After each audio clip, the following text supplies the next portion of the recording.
तो नमस्ते प्रणाम भाई बोलूँ आप देख रहे हैं बबलू भोजपुरी ऑडियो का पता नहीं चलता है चिंटू पांडे को जिस गाना के थैंक्स ज़्यादा वो गाना का टीजर आ गया भाई साहब। जी हाँ, वो बॉलीवुड का गाना एक है, बॉलीवुड का सिंगर है जो आपके चिंटू पांडे ने गवाया है। श्वेता मिश्रा और चिंटू पांडे जो है उसमें फिक्सिंग की है।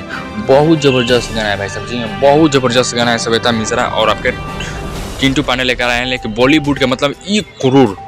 जी हम आपको बता देना चाहते हैं कि 1 करोड़ रुपया उस गाना को बजट खर्चा किया है। कहीं ना कहीं ज़बरदस्त गाना होगा। कहीं ना कहीं उसका टीजर आ गया है, अभी तक 4 घंटे में 58,000 रीच है। कहीं ना कहीं गाना आएगा तो वायरल होते होते होगा। लेकिन बॉलीवुड का सिंगर है, भोजपुरी में गाना गाया है तो भाई साहब ज़बरदस्त होगा।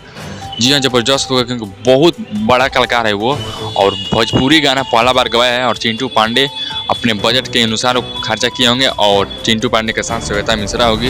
हम आपको बताए होंगे कि सारी लाल यादव के हीरोइन जो है रोटी जरूरत है, सारी लाल यादव उनका ट्रेंडिंग में लाते हैं। उसी को वजह से जो है श्वेता मिश्रा को वो यूज किए हैं और बहुत ज़बरदस्त गाना लेकर आ रहे हैं अपने चिंटू पांडे।